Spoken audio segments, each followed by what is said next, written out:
Maturity అయిన అమ్మాయిలకి మహా అయితే వాళ్ళు 14, 13, 15 ఏళ్ళకి అలా అవుతూ ఉంటారు, పెద్ద మనుషులు అవుతూ ఉంటారు. వాళ్ళకి ఆ వయసులో వాళ్ళ శరీరం గురించి కానీ వాళ్ళకు వచ్చే థాట్స్ గురించి కానీ అటు ఇంట్లో పేరెంట్స్ డిస్కస్ చేయరు, ఇటు అమ్మా నాన్న వాళ్ళు ఎలాగో చేయరు, ఇటు టీచర్స్ కూడా చాలామంది డిస్కస్ చేయరు. అందుకని వాళ్ళు ఆ మెచ్యూరిటీ అయిపోయిన తర్వాత, పెద్ద మనుషులు అయిన తర్వాత న్యాచురల్గా వాళ్ళకు వచ్చే కొన్ని సహజమైన కోరికల్ని ఎలా కంట్రోల్ చేసుకోవాలి, చేసుకోకపోతే వచ్చే నష్టం ఏంటి, వీటన్నిటికీ వాళ్ళకి ఆన్సర్లు తెలియకపోవడం వలన పాపం చిన్న పిల్లలు, ముఖ్యంగా గవర్నమెంట్ స్కూళ్ళలో చదివే పిల్లలు, ఇవన్నీ వాళ్ళకి తెలియకపోవడం వలన వాళ్ళు ప్రేమ అనే ఒక పేరుతో వ్యామోహానికి లోనైపోయి కొంతమంది పెద్దవాళ్ళ చేతుల్లో పాపం గర్భాలు దాల్చి బలైపోతున్నారు.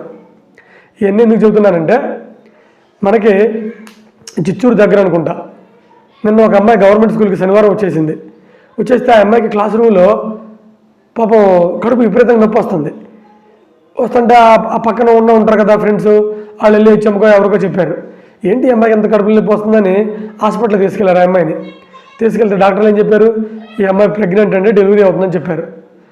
సరే పాప ఆ అమ్మాయిని హుటాహుటిన ఇంకా అక్కడ చిత్తూరు నుంచి తిరుపతికి అక్కడికి పెద్ద హాస్పిటల్ తీసుకెళ్లారు. మొత్తంగా అక్కడ డెలివరీ చేశారు. ఆ అమ్మాయి, ఆ 15 ఏళ్ళ అమ్మాయి, 10వ తరగతి చదివే అమ్మాయికి ఒక చిన్న పాపకి జన్మనిచ్చింది. అయితే ఆ అమ్మాయి ఆ పురిటి నొప్పుల్ని తట్టుకోలేకనో లేకపోతే హెల్త్ ప్రాబ్లమ్స్ సరిగా చిన్నపిల్లలు కదా బా, అవి తట్టుకోలేక పాపం చనిపోయారు.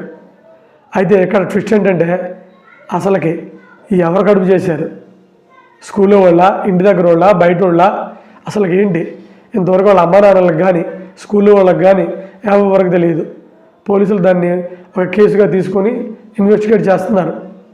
నేను చెప్పేది ఒకటి, ఆడపిల్లలకి, అమ్మ మీరు జాగ్రత్తగా ఉండండి. ఎందుకంటే మీకు కలిగే వ్యామోహాలు సెక్సువల్ డిజైర్స్ అంతే తప్ప ప్రేమలు కాదు. వాటికి మోసపోయి ఒక 5 నిమిషాలు 10 నిమిషాలు సున్నా ఆనందం కోసం మీ జీవితాలని, మీ పేరెంట్స్ యొక్క గుండె కోతల్ని మీరు గురుగా అవ్వద్దాటికి, మీరే కారణం అవ్వద్దు.